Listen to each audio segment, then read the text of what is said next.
Sciences Department. And I'm speaking to you tonight on behalf of the Ocean City Free Library, Free Public Library, who I am always very excited to hear from when they want some presentations because they're great to work with. I'd like to thank Julie Howard for hosting me again. Julie is off in the Zoom virtual world here. Julie is going to be launching a poll right now that you can take while I start talking. And the poll is really just demographic poll. There is an option to say that you prefer not to answer. I'm fine with that. I get it. But these are, we just did our impact reporting for what we have to report to the federal government.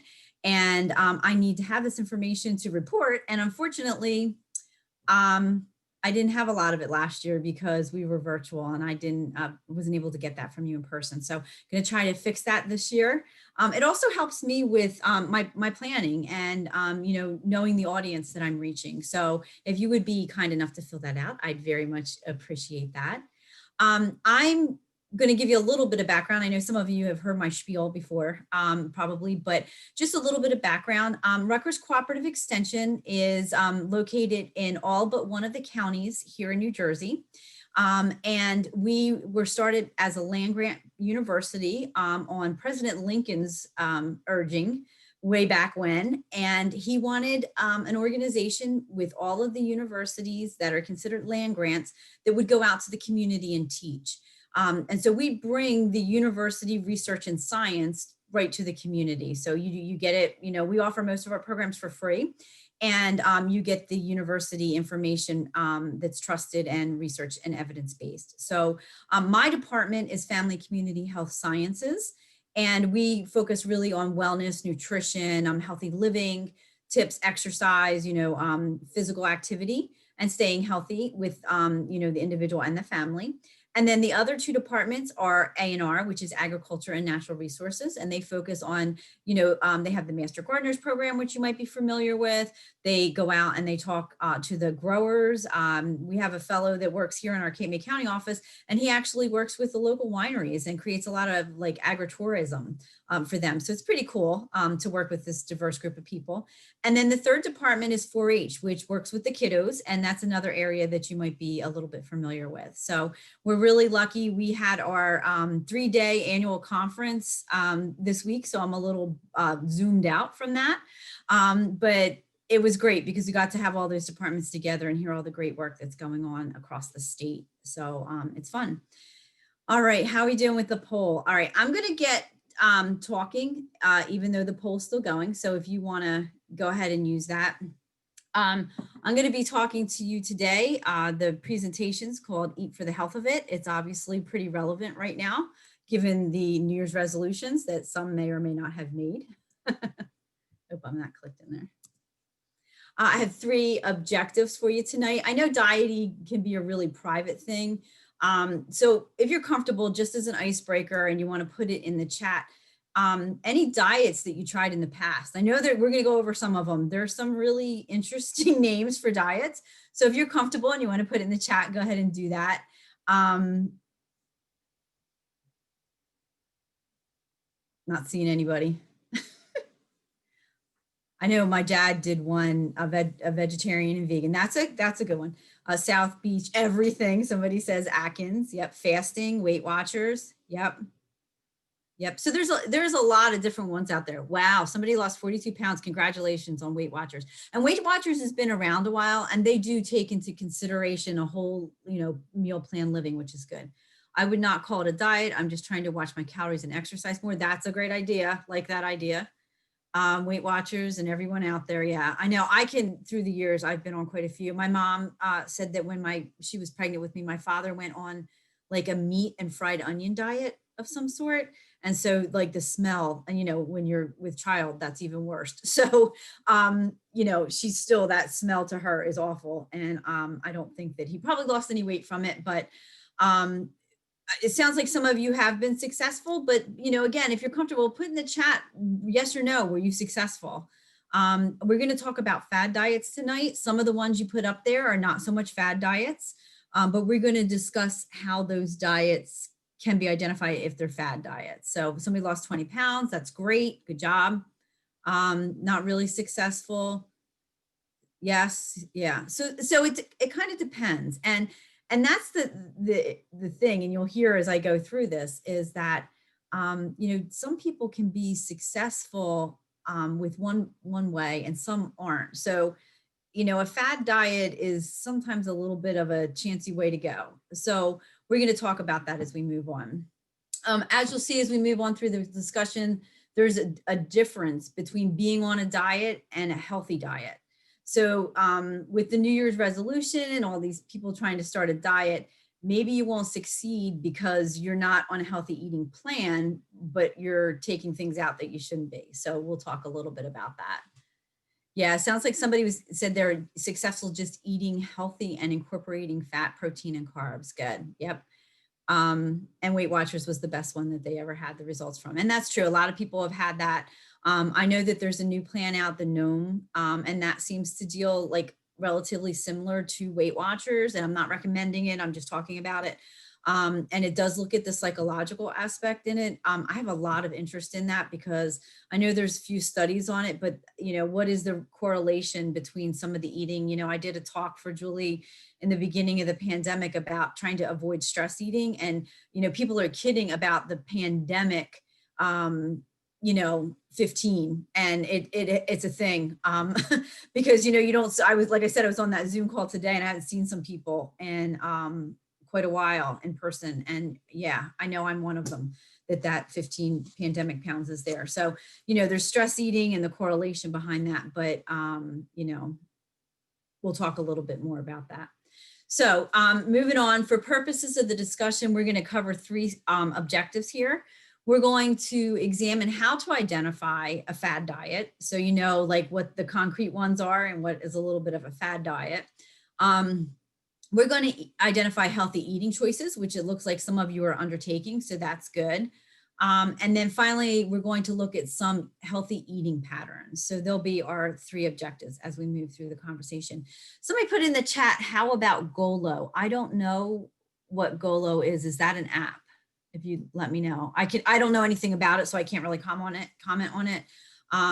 But I'd have to, you know, do some research on it. And as we go through, you'll see a lot of times the problem is there's not real evidence to it. Like, again, it might work for your neighbor or your cousin or something, but it's not working for you. And there's reasons for that a lot of times, why it's not working for you. You know, if you're feeling deprived, you might go back to that same diet again. And we are going to actually talk about the keto diet tonight. So stay tuned, okay? All right, so let's talk about the word diet. The word diet can mean a way of eating to be healthy and maintain a healthy weight, or it can mean a way of eating that reduces calories or specific foods, and it's only done for a short period of time to obtain a certain result, right? So as a verb, diet is not so good because that's where we're doing it, you know, as an action, short term, get quick results. But as a noun, it is good because that's something that we're doing over a time period and we're kind of sustaining that. So for instance, if we say I maintain a healthy diet versus I'm on the XYZ diet, so you can see where there's the good and bad of the word diet.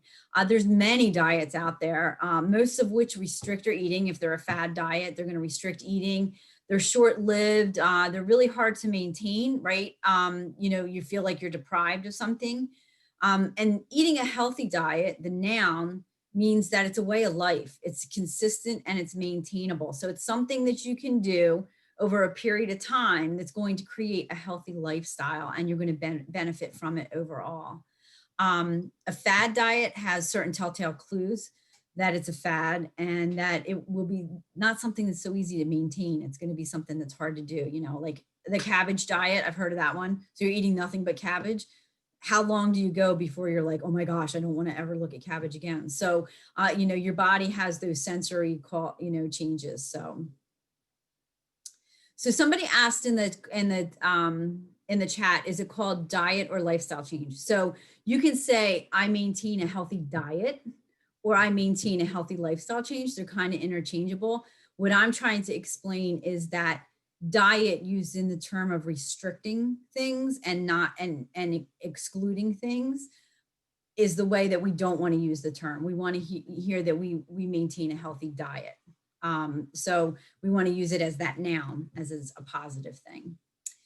So let's talk a little bit about the diet industry, right? Somebody said, I'm not sure about, I saw an ad on TV about one of the diets. I think they were the Golo diet.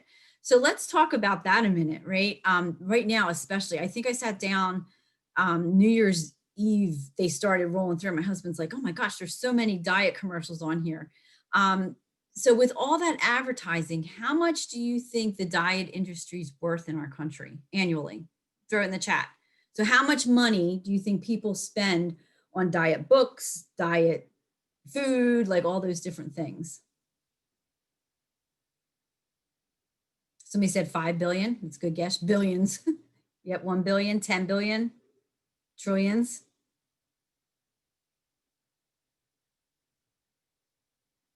It's a big industry. 35 billion. These are all good guesses. You guys are on the money here. 6 billion.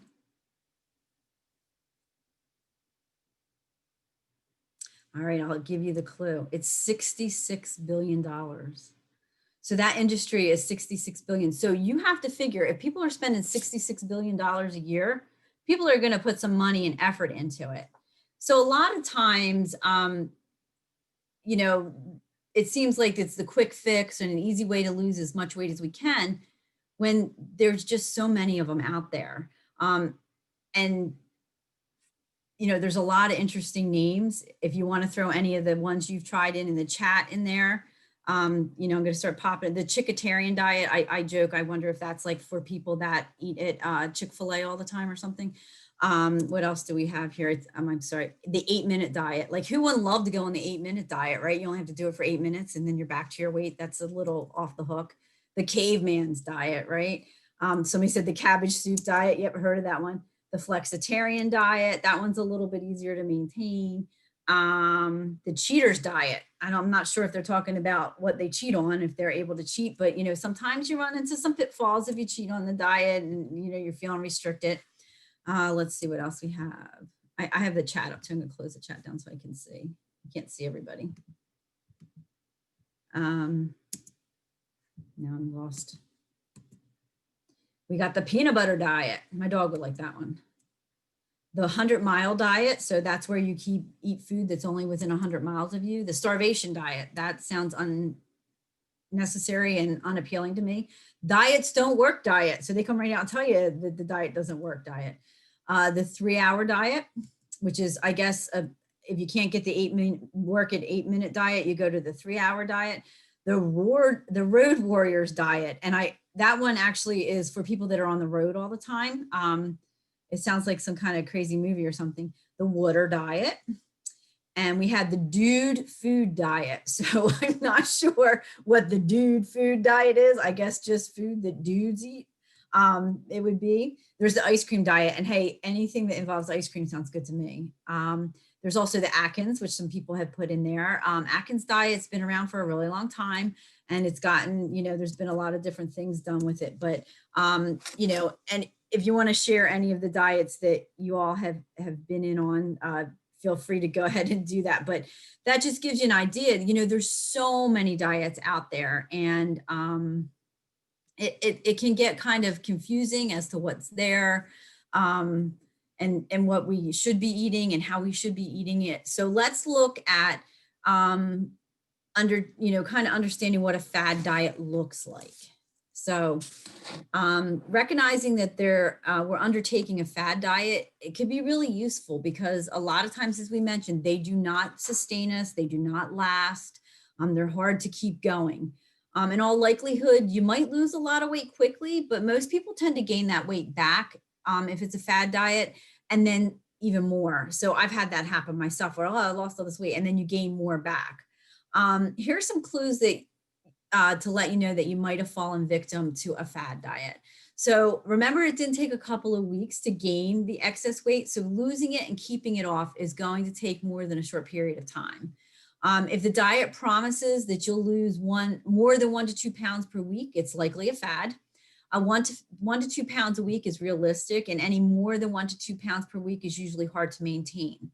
Now, remember, everyone's different, so that can vary. So some folks might lose a half a pound per week, changing to a healthy eating pattern, while some will lose more. So it's all going to depend on your exercise levels and those kind of things. I can't really, definitively say, oh, people ask me all the time, can you set up a diet plan for me? But, it's not really about a diet plan. Again, it's about eating a healthy lifestyle, having a healthy diet. Somebody put, I'm going to close the chat down here for a second. Somebody put in the chat that men lose weight faster than women. I know it's not fair. And also the dietary guidelines say that they can drink 2 glasses of alcohol a day and we can only have 1. Yeah, they tend to have a better ability to lose weight than we do. So the next thing you want to think about with a fad diet is the diet claims you won't need to exercise. That's also likely a fad. Exercise is a really important part of any healthy lifestyle. Our bodies need movement. We will talk a little bit more about exercise towards the end of the presentation, but remember, if you're undergoing a diet, you should be also undertaking some type of physical activity that you want to ease into slowly if you're just starting.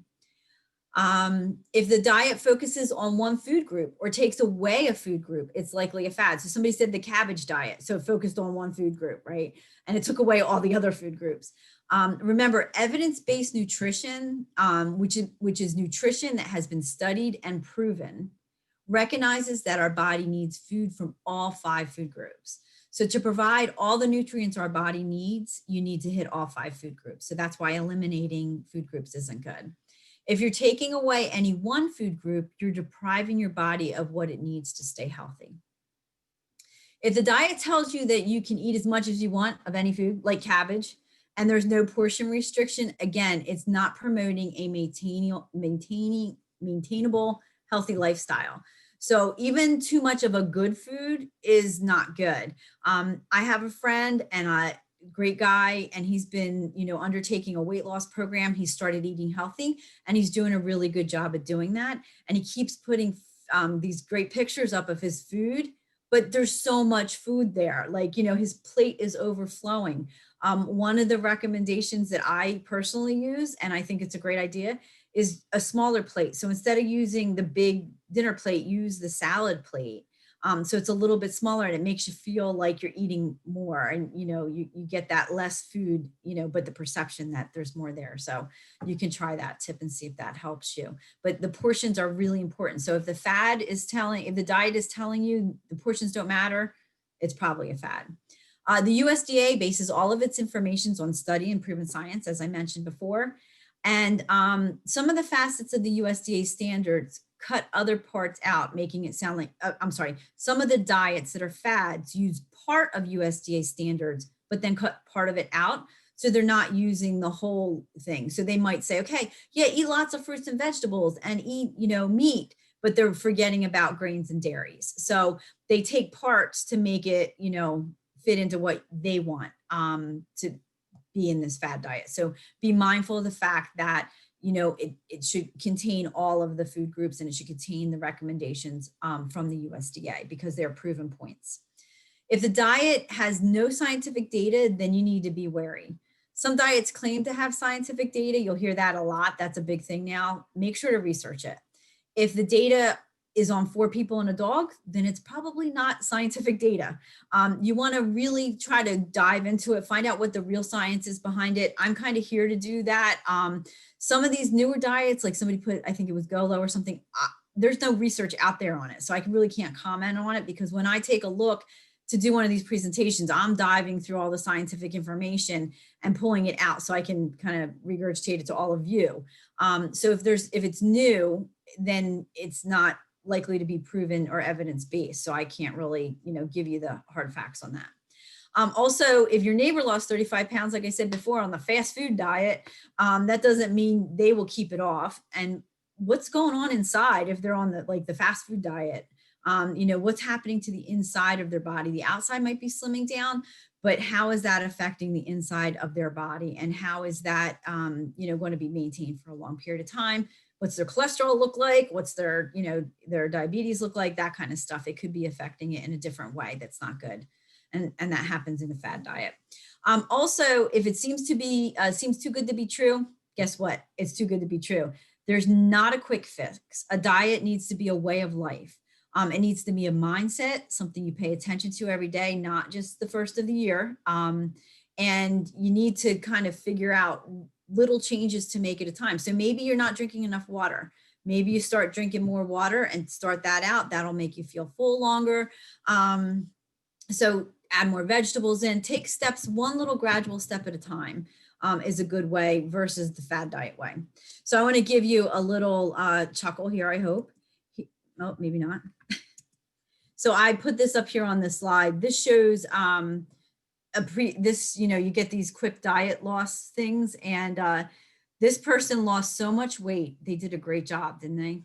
They lost their tattoo. They lost so much weight. So again, if it looks too good to be true, then it probably could be too good to be true. Okay. I came back to the chat. Somebody said small meals throughout the day. Yeah. And you know what? If you're able to get what you need in through the day in those small meals and that works for you, that's great. I know some people's schedule don't allow that, but if you can eat healthy small meals during the day or use snacks in between, so you keep, if you get to the point where you're like that commercial and you're hangry, then you're not getting enough throughout the day. So you want to make sure that you're hitting throughout the day and getting something to eat, even if it's small meals or snacks or something that are healthy. All right. I'm not going forward. I keep looking in the chat, so it doesn't give me that information. All right. So let's look at the keto diet. Somebody asked about that. Wait a second. I missed the page. I'm sorry. I went too fast. I'm getting rid of it. I'm going to use the keto diet as the latest craze as an example of how to examine and to determine if it's a fad diet or not. So listen to what I'm going to say about it, and then you guys help me determine if you think it's a fad diet or not. I'm going to explain its components and then base it on those identifiers that I just gave you. So it may be too good to be true. There's no research, like it eliminates a food group. So think about them. And then at the end, you can hop in and just put it in there as let me know if you thought it was a fad diet or not. So the studies on the keto diet, they date back to the 1920s. So there's been studies on the keto diet all the way back to the late 20s. They also have low carbohydrates, no starchy vegetables, but they do include leafy greens, cabbage, broccoli, peppers, and onions. We all know it's great to get our leafy greens in, and that's an important part of our day. Beef, pork, fish, poultry, soybeans, eggs, shellfish, nuts, and seeds are part of the protein. So we're getting, we're getting some plant-based protein as well as animal-based protein. Fats, both the animal and plant-based, fruits in moderation, such as berries and avocados. And then we're going to go with full-fat yogurt for the keto diet, and full-fat milk and full-fat cheese. So, excuse me, it does require that full fat in the dairy area. So let's open the chat back up, and right in there, you think it's a fad or it's not? All right, somebody, unless you're diabetic, it says, and somebody wrote, fad cannot sustain this type of diet for long periods of time, especially if attempting to attain ketosis. Yes, thank you.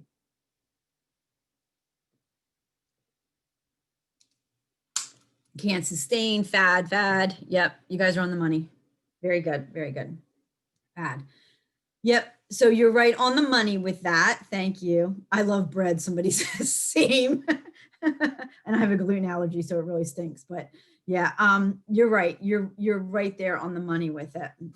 So let's move on to the next slide and go over it. So the keto diet is actually a fad diet because it has not been demonstrated to consistently help people lose weight and keep it off. As you guys were saying, you can't sustain it, right? That's not to say that some folks can't do it. Like I said before, some people can help them keep the weight off, but the evidence is not there that it supports and maintains long-term weight loss. Furthermore, its high fat nature can make it risky for chronic diseases like cardiovascular disease. So they're telling you to eat high fat milks and dairy products. For those of you that said it was a fad, like I said, you're spot on. The diet was actually developed in the 1920s, as I said, but it was developed for treatment of epilepsy. So while it was, it was done as a study and it has scientific proof only really in that area, there is some more studies I'm going to touch on in a second going on, but it was mainly done for epilepsy. And they're doing more studies to continue on this epilepsy in pediatric patients. So they're still looking at it and using it in pediatric epilepsy cases. It's very similar to the Atkins diet, and you'll notice that the high fat is okay, like I said, and low carbs. It doesn't mention eating grains at all, and that means it's leaving out a food group. So again, it's a fad. There's evidence as a weight reduction diet that people lose weight and improve their numbers in cholesterol and diabetes. However, it's hard to maintain. And studies have shown that the improved scale numbers and chronic disease numbers are not often sustained either. So you might like improve something on your cholesterol and diabetes, but then it kind of just comes back. There's no evidence showing that it continues. The protein makes you feel full. It's a protein-based diet. However, the low carbohydrates can give you less energy, and workout performance is questionable while you're on the diet, right? Because we know grains give us energy. So if we're taking that out, then you're going to have less energy. Also, your body switches to ketosis for energy, which means it's burning stored fat rather than glucose. Sounds promising, but side effects in pregnant women can cause brain damage in the fetus. People who are diabetic and get ketosis, I always stumble on this word, ketoacidosis, have too high of a blood sugar and produce too many ketos, creating ketoacidosis. And that same process of ketoacidosis is caused by alcoholism, starvation, and overactive thyroid. So again, it's starting to sound like not such a good diet. Burning fat sounds promising, but the acid produced in those same ketos can also have ill effects on the human body. As I mentioned, high fat dairy and proteins have been shown to be detrimental to a healthy lifestyle. So the bottom line is that this diet has been shown to be effective for epilepsy, like I said, but there's not enough significant data to show its benefits in weight loss over a period of time. And when I first started in this position, I was getting calls left and right to do talks on the keto diet. And I'm like, well, I don't think you're going to like what I say because it is a fad diet. So we're going to take a look at how we now can eat for the health of it. So why do people go on fad diets? So they want to lose weight really quick. They want to look better. They want to feel better. And they usually want to do all these things really quick, as I've mentioned a few times before. Generally, it takes some time to put weight on, and taking it off isn't going to happen quickly. So fad diets may take it off quickly, but you'll likely gain it back with some additional pounds tacked on, which I've also said several times. So to lose weight and keep it off, it's important to realize that it's not a short-term fix, but rather a way of life. Aim to maintain a healthy weight and realize that feeling good and being healthy is important. It's more than just looking good. Like, we all want to look good, but it's also about feeling good. Think about the benefits, as you're going through it time and time again, like you get on these, even when you start trying to eat healthy and make a lifestyle change, the benefits are there, but you can't see them all the time. Like, you might not see the scale move, but a healthy eating pattern can lower your blood pressure and give you good blood pressure. It can improve your cholesterol numbers. It could prevent or control your diabetes. So there's more than just what the scale says that you're seeing. So if you are, having some high blood pressure issues or some cholesterol issues, look at those numbers too, because if you start a healthy eating pattern and you eat to reduce the likelihood of chronic diseases and cancers and heart disease, you're going to start seeing some of those numbers really improve too. And that is important. And that's what's going to make us like there for the longevity. So for a good excuse not to do a fad diet, look at a healthy eating plan, make small changes a little bit at a time, and make sure what your healthy eating plan is really a healthy eating plan. We're going to touch on some topics now about getting into a healthy eating plan and how to do that. It's not easy for me to pin it all down. I'm going to go through fats and I'm going to go through fiber and all those things, but I'm also going to have I have so many programs already scheduled. They're on our website. I'll give you that site at the end. but I have programs that break these all down. So this is kind of like the beginning phase of that. So if you have more questions, you know, I know we have a short amount of time here tonight and I'm doing a lot of talking, but I want to make sure that, you know, use me as a resource. I'm not going to put you on a diet plan. That's not what I do. But I can help you through these things. If you have questions, I'm glad to weed through all the information that's out there and try to find the, you know, the correct answer or the evidence-based answer for you. And then you might want to attend one of our other programs that we have at FCHS, just because it'll give you some further information to dive in deeper to this. So we talked about in the beginning of the presentation how fad diets might eliminate a food group. We said eliminating a food group is a sign that it's a fad diet. The My Plate icon shows us all 5 food groups and how to divide them up. It's almost too simple in reality. People are like, wait, what? But they made the icon so it was simple. It's very straightforward. It's not really a diet plan, but that healthy lifestyle diet that people have a hard time comprehending, really because it's so easy. At each meal, think about making sure that your plate is divided up this way. Since so many fad diets remove or reduce grains, try using whole grains. Try new grains like quinoa or bulgur. Carbohydrates that add pounds are really the sugary processed pounds, or sugary processed foods. Whole grains give our bodies the energy we need to function properly, along with fiber to eat and keep moving properly. So keep everything moving properly, ourselves inside and out. But the whole grains are going to be more beneficial to you. You know, when you look at the labels on things, look to see that they're whole grains. But you know, bread, a lot of times they use part of a whole grain, they strip it down, they put it back in, and they say it's a whole grain. So you want to look for that little yellow whole grain symbol on the side of a bread product to make sure it's whole grain.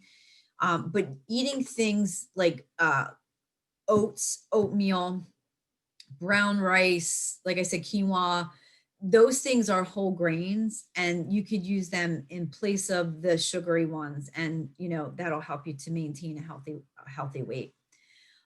Make sure that your plates have vegetables and fruits. You want to make sure you're doing that at every meal. And it's really hard to do that at breakfast. So somebody said eating little meals. If you're eating a bunch of little meals every day, make sure that you're eating, you know, those fruits and vegetables in there. Get the fruits and vegetables in at snack time, so you're not getting really hungry in the mid time. Their fruits and vegetables will fill you up. They're loaded with fiber and they're low in calories, so they keep us feeling full.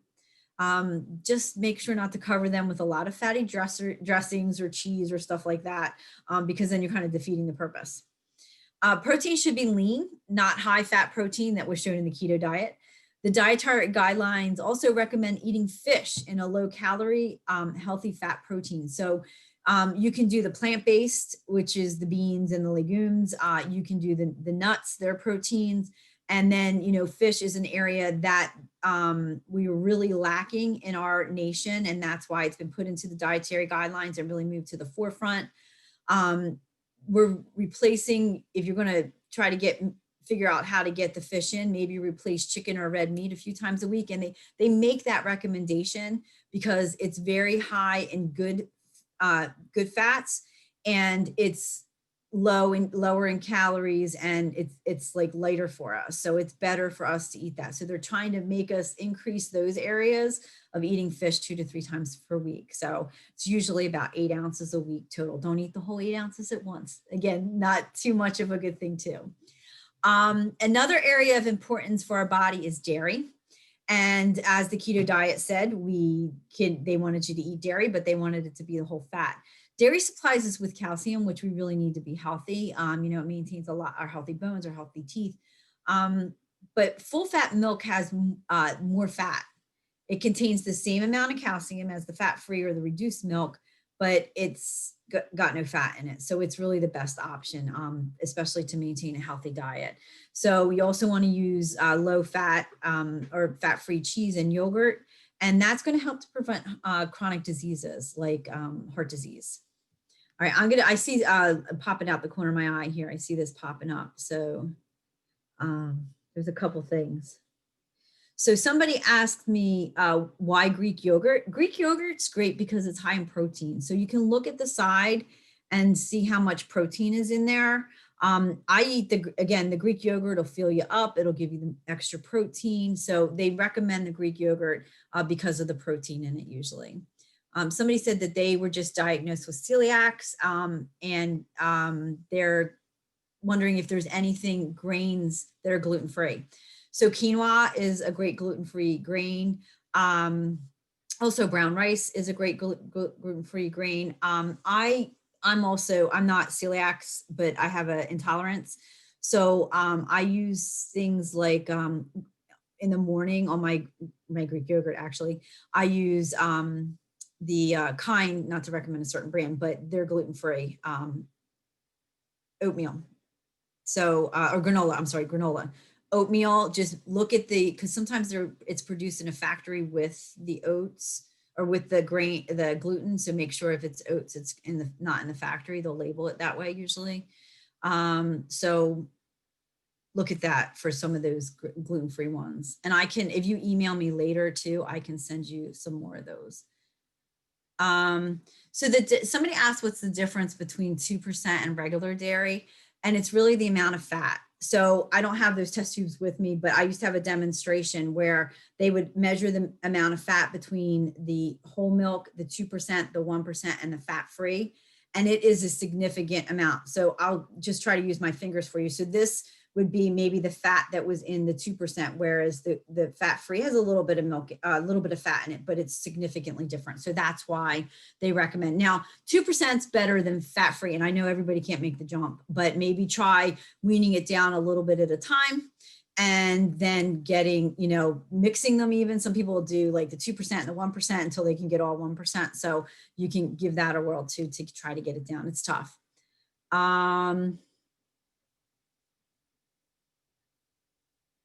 Somebody asked why Weight Watchers focus change from high fiber to higher protein.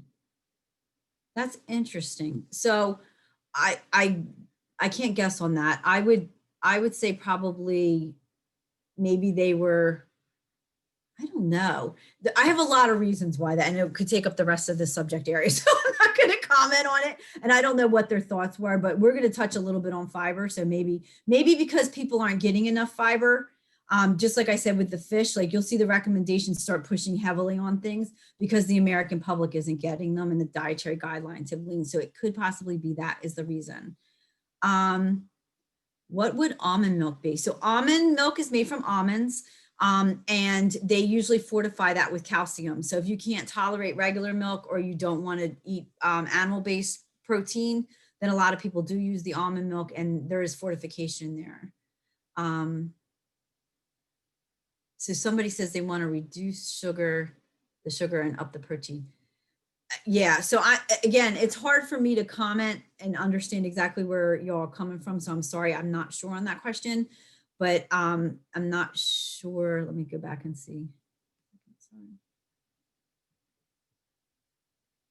Maybe with the, it was the Weight Watchers. I'm not sure. Okay, I'm going to keep going. And I'll see you pop in and I'll stop again because I love the questions. It's so nice to have interaction because I'm telling you, I've been locked in this house for 10 months. So it's awesome that you guys are going back and forth with me. So we talked about dairy. All right, let's go on to the next slide. All right, so at every meal, you just try to get all 5 food groups with a variety in your diet. As I mentioned before, if you can't get the veggies in the morning, then try to have them as a snack. If you can't eat a food group like dairy due to an allergy, which we touched on a little bit, try to find a way to fill that group nutritional value. If you can't digest dairy, then make calcium, maybe get it from leafy greens. There's calcium in leafy greens. Vegetables like kale have the calcium in them. The fortified soy milk, as I mentioned already, small bone fish like anchovies, they all have calcium in them. So there's other ways. And there's also not only soy milk is fortified with calcium, but also you can find some cereals that also are fortified. So it's good to look at those and try to find ways to get yourself that extra calcium. Portions, as I talked about before, are very important. Too much of even a healthy thing can sabotage a healthy lifestyle.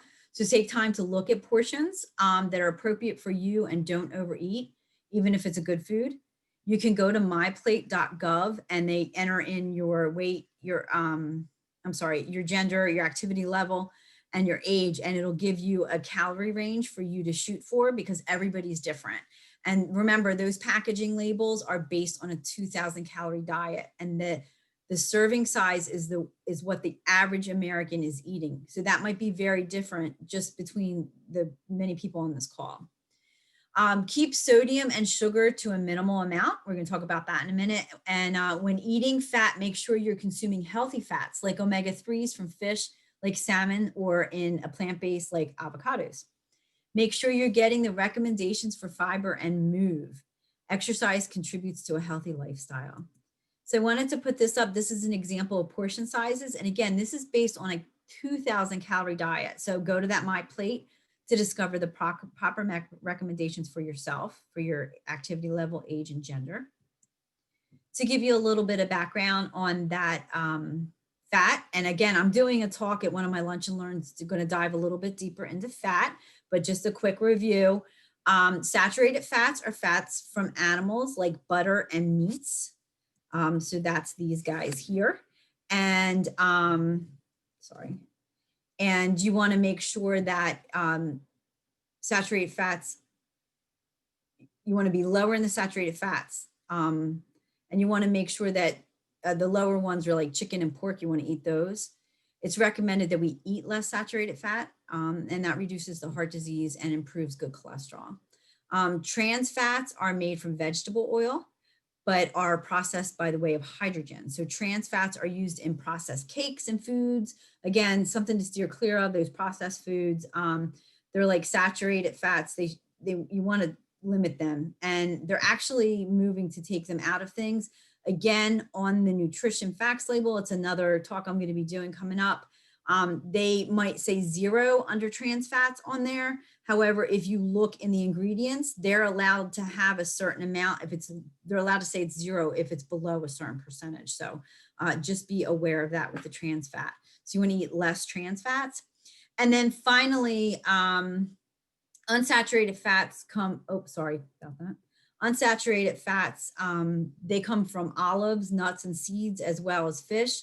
And they're mono unsaturated fats and polyunsaturated fats are the good ones. The good fats support good cell health, store nutrition in produce, and they supply important hormones. So it's important, these are little tips about them, like the unsaturated fat, they're liquid at room temperature. They're usually called oils. They have the plant sources, and they do reduce the risk of heart disease. So it's important to think about those when you're cooking too. And there was that whole craze in the 90s, fat-free, but our body does need some of the good. They need the unsaturated, the good, healthy ones. So you want to be aware of that. All right, fiber. So we talked about this a little bit from the chat questions. Eating the right amount of fiber is critical to being regular, meaning it makes us go to the bathroom. And being able to get the fiber comes from whole foods like fruits, vegetables, and whole grains, and they will contribute to our overall fiber intake. So you want, again, eating from that plate, you're going to get that contribution of fiber.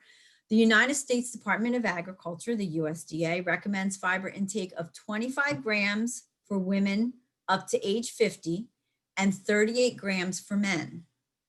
Women over 50 should have 21 grams of fiber daily, while men require 30 grams daily.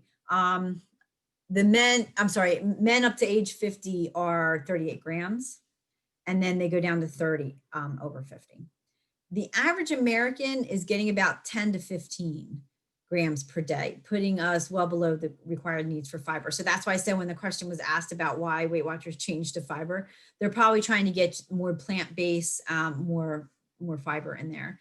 The examples of high fiber foods are whole grains, nuts, legumes, vegetables, and fruit. Some fruits have more fiber in them than others, so it's good to check out. You can usually find a list of fiber contents in them online or something, but some berries are high in fiber, maybe more high in fiber than an apple. So berries are a good source of fiber too. So, check that out and see how you can add that in. And again, maybe this is a gradual process for you. Maybe you decide, okay, I'm going to try to eat more plant-based protein, or maybe I'm going to try to eat more fiber in my diet and start looking at the measures of fiber that you're using and how much you're getting. So, I mean, people always say that, and I do it too. Well, I ate healthy. And my husband's like, really? You just ate a handful of chocolate chips. So, you have to kind of keep that in perspective. Like, what are you eating? How much are you eating? Is it the right amount for your body? So sugar. Americans have been consuming so much added sugar that the food labels have been changed to reflect this. So we were consuming for a while, the big word was sugary beverages, trying to get rid of them. They put taxes on them, but we were really taking a lot of extra calories in a day just from sugar. So naturally occurring sugar is going to be labeled on the food label now. And that comes from fruits and vegetables, dairy products. You're going to see in a dairy product that has some natural sugar. That's the lactose. That's normal. It's supposed to be there. But then if it's chocolate milk, it'll probably have a little bit of added sugar because they added the chocolate. Some grains.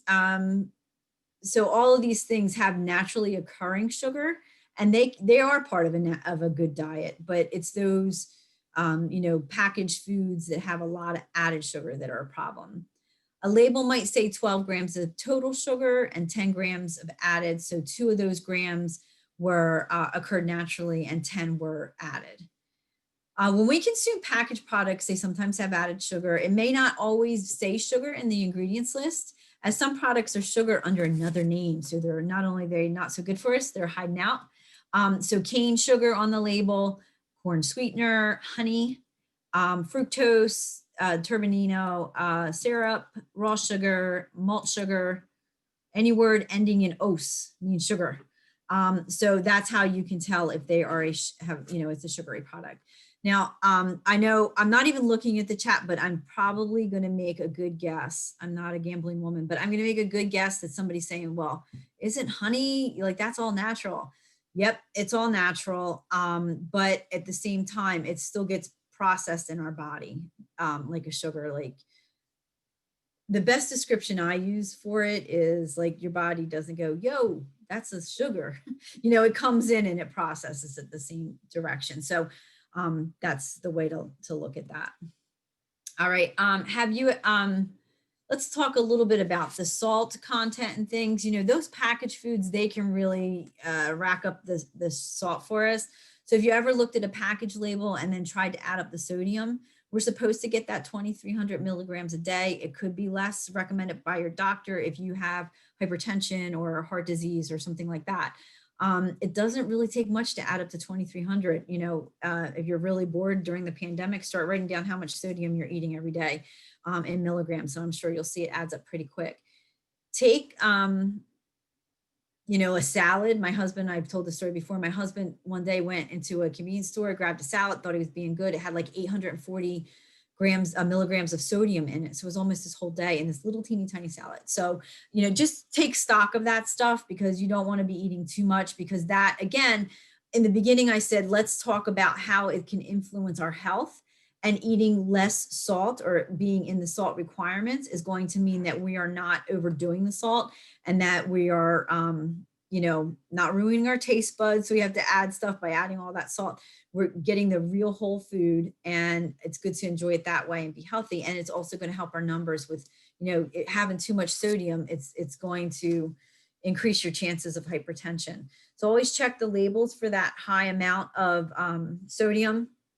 Taste before you shake. So check it out, taste what it tastes like. Don't add salt to your food while you're cooking. Try to do it, after it's done and you taste it. And one thing I really love to do is add those fresh herbs to it, because it really gives a lot of flavor and replaces the sodium. So I know I talked all about how bad different diets are. One of the diets that it's called a diet, but it's called the Mediterranean diet. There's information. It's there. You don't need to go onto an app to do this, or it's a way. It's a healthy living plan. So it's not a diet. It's not that noun. The verb. It's the Mediterranean diet. It's a healthy eating lifestyle. So in that Mediterranean lifestyle, you can see that plants are, you're using a lot of plant foods. So you're covering your fruits and veggies. You're using minimally processed and preserved things. So you want things that are not packaged. You want whole foods, and that preserves the nutrients and gives our body what we need. It bases on olive oil, and as we said, that's one of the good fats. It's low to moderate on the amount of cheese and yogurt. So you do get a little bit because you have that dairy, but it's not a large amount. It's moderate amounts of fish and poultry, and then there's limited amounts of red meat. So again, it's focusing on those low fat type proteins. Fresh fruits and vegetable with the meal instead of dessert. So we're skipping the sugary stuff. And then small amounts of alcohol with the meal. So this is a diet that a lot of people are able to maintain. They do it because it has benefits for a healthy outcome, like heart disease prevention and cancer preventions and things like that. So this one has been studied for a long time and looked into, and it is one of the more substantiated ways of eating and living. And, some people, I saw in the beginning, people said vegetarian and vegan. That's a fine way of a lifestyle, just like we going back to the diet thing, like you wouldn't think of being on a vegan diet, right? You're a vegan lifestyle. So if you think about that in terms of how you live your life, vegan and vegetarian's fine. You just want to make sure you get your plant proteins and you're not missing anything in there. And that's, vegan and vegetarians use their beans and their nuts and things for the protein, and they can stay in that group there. And then a lot of times they'll use alternatives to the dairy products because it's from an animal. So they'll use like the soy products and things like that. And again, even if you're vegan and vegetarian, make sure that the products you're using are more towards the whole food side. So by whole food, I'm not saying the store that you go to buy. I'm saying whole food as in the actual food. An apple is a whole food, a banana is a whole food. So that whole food, so less ingredients, more of the actual nutrient dense food. All right, the DASH diet is another one that was actually it's mentioned in the dietary guidelines. It's an approach to stop hypertension. It's less sodium, more high in potassium, calcium, and magnesium. It discourages saturated fat, total fat, cholesterol, sodium, and processed foods. It discourages high fat meat, sugar, sweets, and sugary beverages, some of what we covered today. And it encourages fruit, vegetables, fat-free and low-fat milk and dairy products, whole grains, and lean sources of protein like fish, poultry, and nuts. So again, it's trying to really get you away from those processed foods so you can lower your hypertension. So that again is one that has scientific evidence behind it that's been studied and proven. And then finally, you weren't getting away without me hearing me say this. Exercise. Any good plan to being healthy includes exercise. We need to, keep our muscle mass up. We need to keep our bones strong. So just like I said, to add a little bit in with the change of an eating plan to make it a healthy lifestyle for years to come, forever. Start slow with exercise. Find something you love to do. Go out and take that walk wherever you want, or do something you really like to do. Try to do something every day. They want you to do 150 minutes a week for the adults, plus 2 days, like an additional 2 days of weights. So that include weight bearing. So you want to mix that in there. And if you can't be flexible, if you can't be moving every day, then try at least 5 days a week. But, just go out, especially now. I mean, it's really important to keep our mindset. It's nice to get outside if we can, or be on the treadmill, or doing whatever we feel best makes us balance. And I spent a lot of time at the conference this week hearing about how exercise positively affects our mood and our mindfulness. So it's a good excuse to do it all around, because it's going to help our entire body. Try to balance that exercise between weight bearing, cardio, and flexibility, and try to include mindful exercise, as I said, too, something to, ground you a little bit, like yoga or meditation or breathing. Julie, do you want to release that last poll there? Sure. Yeah. Thanks. All right. So I am putting up on the screen right now, and I'll come back to it in a minute. This is, I know you're doing the poll for me too, so thank you for that. This has a QRL code, so you can just hold your phone up to that if you have one of those little scanners on there, and it'll take you right to this questionnaire. And this really helps me in knowing how I did teaching. The comments, I haven't been getting a lot of these back because virtually people aren't returning them. And I get it. Like when you're in the room with me, I kind of go around and collect them. But it helps me very much because I love to hear your comments. Like some of the comments, the few that I did get back last in 2020, said things like, I learned this and it helped me to help my mom with her diabetes. And, so things that you write in those comments and the way you answer those questions really do help me to understand what you're learning, what you need to learn, and how I can best serve you.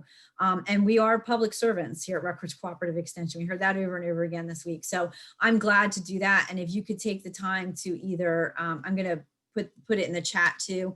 If you could click on it after you get done the poll and take it, or copy, open it and do it later, I would greatly appreciate that. Or if you want to scan it with your phone, you could do that. Excuse me. I'll go back to that too, so we know. So just to conclude, I'm going to say that, we went over a lot tonight. And like I said, we're going to have other conversations as we move forward, but eating whole foods is a way to maintain a healthy diet, healthy lifestyle. Eating from the 5 food groups, eating a variety of fruits and vegetables. So don't just eat spinach every night, like, yeah, okay, or asparagus every night. That's a green vegetable. You want to get all the different colors in. They all do something great for you. So try to get a variety in. Make whole grains part of your day and try to make at least of those grains, make half of them whole grains every day. Try to eat lean protein, fish 2 to 3 times a week. Eat plant-based protein, especially if you're not consuming animal protein. Make sure to keep the portions in mind. Usually protein, size of the palm of our hand in general. Variety is key. So make sure that you have a good variety or you're going to get bored. Eat from the food groups to replace high calorie, sugary foods. Don't like fruit. In the Mediterranean, they use fruit instead of dessert. I'm not saying you can't ever have a dessert again, but look at what you're doing and be mindful of it. Don't eliminate foods, rather choose quality foods. So by quality, I mean high nutrient dense foods. It's going to give you what you need. Be mindful of healthy fats and keep that salt under control. They're all really important to do. I was noticing that yesterday I was making myself some chicken salad and I'm standing there with the, totally mindlessly scooping in the mayonnaise. And I went, wait a minute, I can get away with 1 tablespoon of mayonnaise. Why am I scooping all this in here? So sometimes we just are in this ritual habit of what we've always done. So take note of that, like be mindful of what you're doing every day. This is our cooperative extension where you can find us. We have a beautiful website for the County of Cape May, Rutgers, and that's located there. That always has all our programs on there. We have the FCHS website for Rutgers, which is statewide. Then we also have the Rutgers Cooperative Extension website, which has all kinds of resources as well. Cape May County Facebook, we have the Cooperative Extension as a whole, and then the FCHS Cape May County Facebook. So please follow us. We put little tips on there. There's information about what the programs are coming up, and Lenora does a wonderful job with all of them, an excellent job with all of them, and I couldn't do without her. I'm going to start looking at maybe doing some Facebook Live stuff, which would be short and that you can maybe watch recorded if you want. So I'm going to start playing with that and see how we do with that. We'll see. And my resources were there. I let them go real quick. So I don't want to do that. So let's get to the chat. I know that you all have stayed on quite a while, and I think I'm probably the longest I've talked in quite a while. I'm losing my voice a little bit. Let's get it back. So here's that, if you need that website again to go on to do the evaluation. So